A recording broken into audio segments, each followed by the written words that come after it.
On October 5, 1789, 10,000 starving women marched through a rainstorm toward the most expensive building on earth. They were not marching to destroy it. They were marching to drag its owner out by force. That owner was King Louis XVI, and the building was Versailles, a palace that had consumed the equivalent of $300 billion to construct, a palace that held 4,000 rooms, 1,400 fountains, and enough gold to feed France for a decade, while France starved. Most people think the French Revolution happened because of hunger and inequality. They are wrong. Hunger and inequality existed for centuries before 1789. What changed was Versailles. What changed was the decision by one king, 100 years earlier, to build a monument so obscene, so deliberately humiliating to everyone outside its walls, that it transformed resentment into revolution. This is the story of how one building destroyed a dynasty, and why the architects of Versailles may have been the true architects of the guillotine. To understand what Versailles did to France, you have to understand why it was built. And to understand why it was built, you have to go back to a night in 1748, when a 9-year-old boy lay awake in a cold room listening to mobs outside his window, calling for the death of his mother. Louis XIV did not build Versailles because he loved beauty. He built it because he was afraid. In 1648, a civil war erupted across France known as the Fronde. It was not a peasant revolt. It was something far more dangerous. The nobility, the princes, the great aristocratic families of France turned against the crown itself. They allied with foreign powers. They blockaded Paris. They turned the streets into battlegrounds. The young king and his mother were forced to flee the capital in the middle of the night, disguised in common clothes, hiding in the darkness like fugitives while mobs ransacked the royal apartments they had just abandoned. Louis was 9 years old. He remembered everything: the cold, the humiliation, the faces of the guards who looked away because they were no longer certain which side would win. He remembered the sound of crowds outside his window and understanding, with the terrible clarity that only children possess in moments of genuine danger, that the people screaming in the streets would kill him if they found him. He spent the next 13 years learning from that night. Not simply how to survive, but how to ensure it could never happen again. When he took full personal control of the French government in 1661, following the death of his chief minister Cardinal Mazarin, Louis had already formulated the plan. He had been formulating it since he was 9 years old, hiding in the dark. The plan was simple in concept and staggering in execution. He would remove the source of the threat, not by destroying the nobility, which would have required a civil war he might lose, but by domesticating them, by making them utterly dependent on him, by creating conditions in which their survival, their status, their income, and their identity all flowed from one single source: his approval. To do that, he needed a place he controlled completely, a place that was his, not Paris, not the Louvre, not any building associated with the old power structures that had failed to protect him. A place he would build from nothing, designed from the foundations up to serve his purposes. He chose a swamp 12 miles outside Paris where his father had kept a small hunting lodge, and he began to build. What followed over the next 4 decades was the most ambitious construction project in human history to that point. The numbers are difficult to fully absorb. At the height of construction in the 1680s, the workforce on site exceeded 36,000 men, not counting the armies of craftsmen, artists, and specialists working in workshops across France, producing components for the palace, not counting the supply chains of timber, stone, and metal stretching across the country. 36,000 men on the site itself, every single day. The swamp had to be drained first. This alone took years and killed hundreds of workers from malaria. The ground was so unstable that the first major foundations had to be driven down through the marsh on thousands of wooden piles. Engineers miscalculated twice. Sections of early construction sank. They tore it down and started again. The water problem was the greatest engineering challenge of the era. Versailles had no natural water source sufficient to supply the fountains Louis had planned. He wanted 1,400 fountains. He wanted them all running simultaneously, creating an effect of impossible supernatural abundance that would make visitors feel they had entered a different world entirely. A world where natural laws did not apply because the king had suspended them. To supply those fountains, engineers proposed redirecting the Seine River. The project, known as the Machine de Marly, would pump water uphill over a distance of 6 kilometers, using a system of 253 pumps driven by 14 enormous water wheels. It was the most complex machine ever built at that time. It took 10 years to construct. It broke down repeatedly. It never fully worked. Even at its peak capacity, it supplied only a fraction of what Versailles needed. The solution ultimately required the construction of a canal 160 kilometers long to bring water from the Eure River. Work began in 1685. 30,000 soldiers were diverted from military service to dig it. Within 2 years, disease moving through the camps had killed so many workers that Louis halted the project and ordered the deaths concealed from the public. The canal was never completed. The water problem was never fully solved. For the remainder of the palace's royal history, the 1,400 fountains could never all run at the same time. When the king walked the gardens, servants ran ahead of him, turning fountains on, and ran behind him, turning them off, creating the illusion of abundance that was, like so much of Versailles, a performance rather than a reality. The death toll from Versailles construction was never officially recorded. Louis gave specific orders that mortality figures not be compiled. Historians working from parish records, military logs, and contemporary accounts estimate that between 10,000 and 30,000 workers died during the main construction period. From accidents, from disease, from exhaustion, from the particular cruelty of being expendable in an era when labor was cheap and ambition was not. Louis knew the numbers were catastrophic. He chose to continue, because the palace was working exactly as intended. By 1682, when Louis officially moved the French court to Versailles, he had already demonstrated its power. Nobles who had once commanded armies and governed provinces were now competing desperately for the privilege of holding the king's candlestick during his morning ritual. The lever, the ceremony of the king's waking, required the attendance of the highest nobles in France. The first gentleman of the bedchamber held the right sleeve of the royal shirt. The Grand Chamberlain held the left. To be excluded from this ceremony was a signal of royal disfavor so severe it could end a family's fortunes within a generation. This was not accidental absurdity. It was precision engineering. Louis had transformed the most powerful men in France into servants competing for the honor of dressing him. Their energy, which had once gone into building regional power bases and forming coalitions against the crown, now went entirely into court politics, into position, into the endless, consuming game of royal favor. And the game was expensive, deliberately, ruinously expensive. To appear at court required clothes of a standard that consumed fortunes, fabrics, laces, and jewels that a provincial noble might spend decades accumulating wealth to afford. Gambling was expected, and losses were considered evidence of aristocratic spirit. Gifts to the king and to influential courtiers were not optional. Maintaining a household in the palace or in the town of Versailles that grew up around it cost sums that stripped families of centuries of accumulated wealth within a single generation. Nobles who could not afford to maintain their presence at court lost access to the appointments, pensions, and favors that the king controlled. Military commissions went to those who attended. Positions in the church hierarchy went to those who attended. Tax exemptions, legal protections, trading rights, all flowed from proximity to the king. To leave Versailles was to leave the only economy that mattered for the French aristocracy. Louis had built a trap with golden walls, and every great family in France walked into it willingly, because the alternative was to be left outside while others feasted.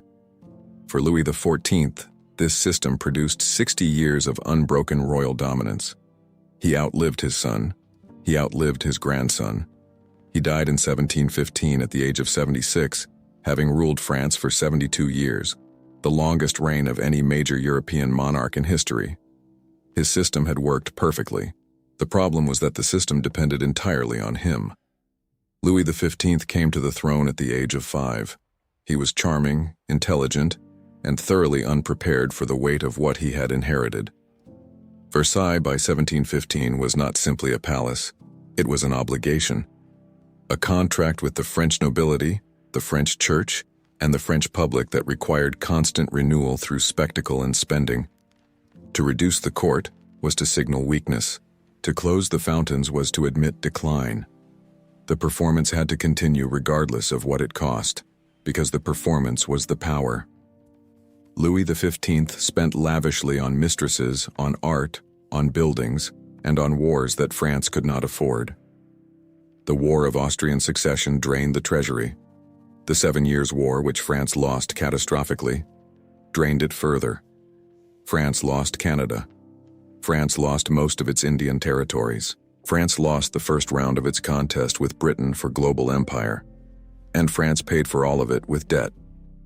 By the time Louis XV died in 1774, France owed creditors the equivalent of hundreds of billions of modern dollars. The interest payments alone consumed more than half the annual government revenue. Not the principal, just the interest. And Versailles continued. Louis XVI was 20 years old when he became king. He understood the crisis. His finance ministers explained it to him in terms that left no room for misunderstanding. France was going bankrupt. The only solution was to tax the nobility, the church, and the wealthy merchant class, all of whom had been exempt from direct taxation for generations. Without new revenue from those classes, there was no path forward. Louis tried. 3 times he appointed reform-minded finance ministers.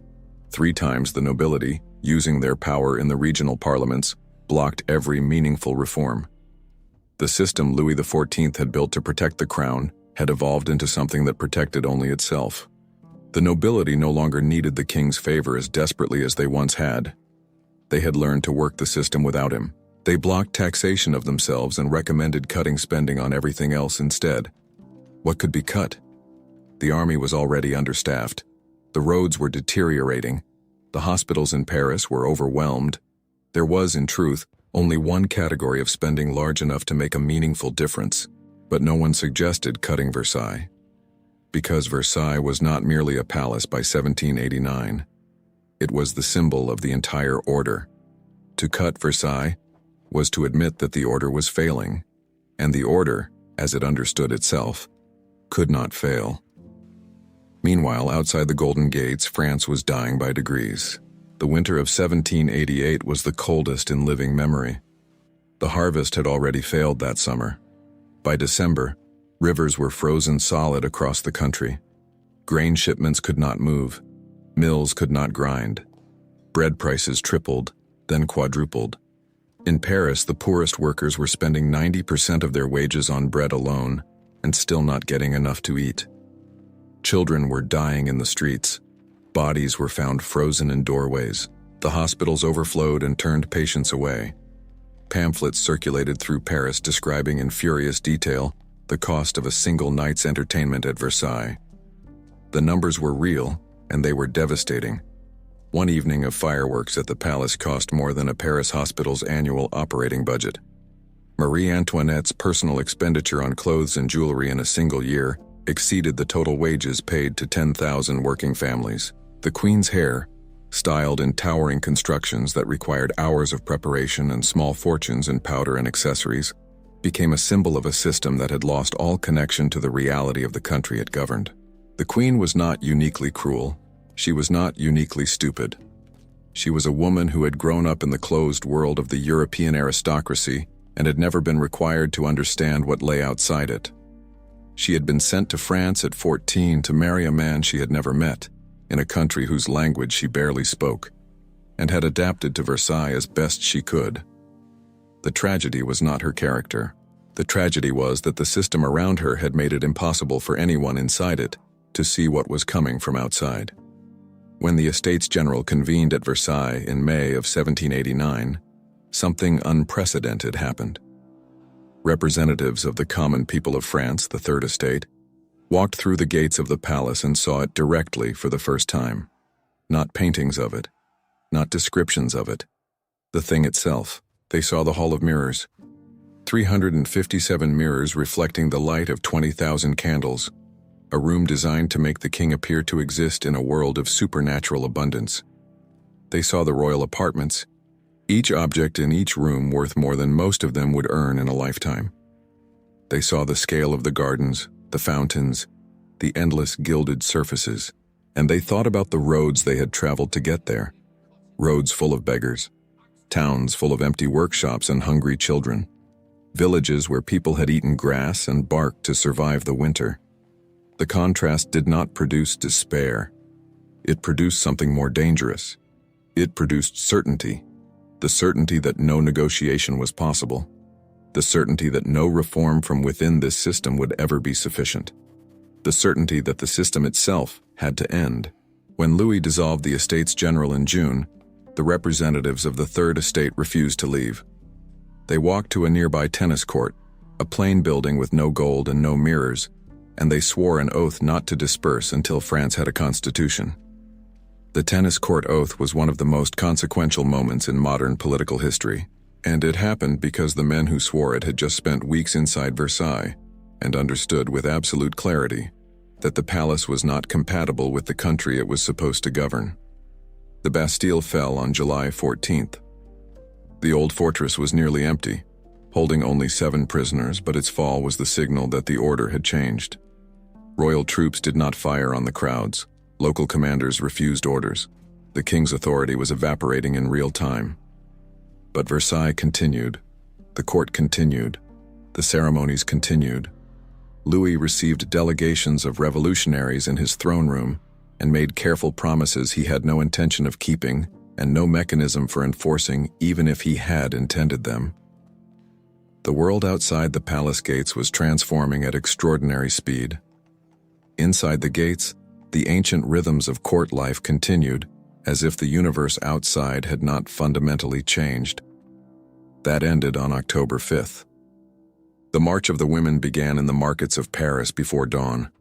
They had gathered to protest bread prices and found themselves, almost organically, becoming an army, 10,000 strong by the time they left the city, armed with whatever they had, marching through 12 kilometers of mud and rain with a clarity of purpose that no professional military force sent against them could match. They understood something the king did not. They understood that Versailles was not simply where Louis lived. It was the mechanism of his power. It was the isolation that allowed him to govern as if the country were not in crisis. Remove him from that isolation, bring him to Paris, put him within sight and sound of the people he governed, and the performance of royal invincibility would become impossible to maintain. They were absolutely correct. When the women arrived at Versailles, they overwhelmed the palace guards, flooded the courtyards, and eventually broke through into the royal apartments themselves. Several of the queen's bodyguards were killed. Marie Antoinette escaped through a secret passage barely ahead of the crowd. The king appeared on the balcony and agreed to the crowd's demands. The next morning, Louis XVI, King of France by divine right, heir to a throne that had existed for over 1,000 years, left Versailles in a carriage surrounded by a crowd of his subjects, traveling to Paris as effectively a prisoner. He looked back once at the palace receding behind him. He never saw it again. 3 years later, he was dead. 4 years after that, his queen followed him to the guillotine. The revolutionary tribunal that condemned them met in a building financed with loans secured against royal assets. The national debt that Versailles had helped create outlasted the monarchy that created it by decades. Versailles itself was stripped. The furniture was auctioned. The paintings were removed to what became the Louvre. The gold was melted where it could be removed. The revolutionary government declared it national property, belonging not to a king, but to the people of France. Which was, in a painful irony, exactly what the people of France had always believed. What happened to France after Versailles fell is a story of extraordinary violence. The Reign of Terror killed approximately 17,000 people through official execution, and many more through imprisonment and violence. The revolutionary government devoured itself. Leaders who had sworn the tennis court oath ended their lives on the same guillotine they had helped create. Robespierre, who had declared virtue and terror the twin engines of republican government, was arrested and executed without trial by men who feared they would be next. The chaos that followed eventually produced Napoleon, who understood power with something of the same clarity Louis XIV had possessed, but who expressed it through military genius rather than architectural spectacle.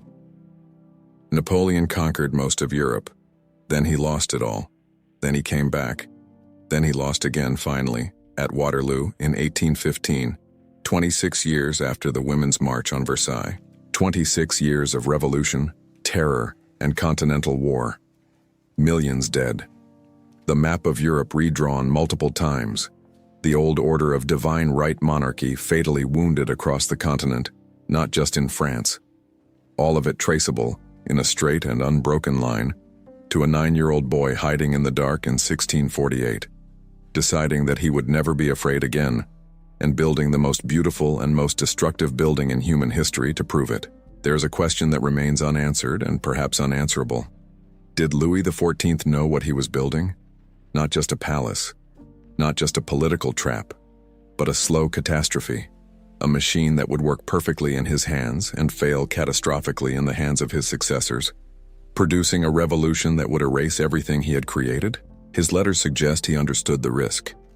He wrote to his son that the grandeur of Versailles must never be diminished, because the day France saw weakness in the palace, it would see weakness in the crown.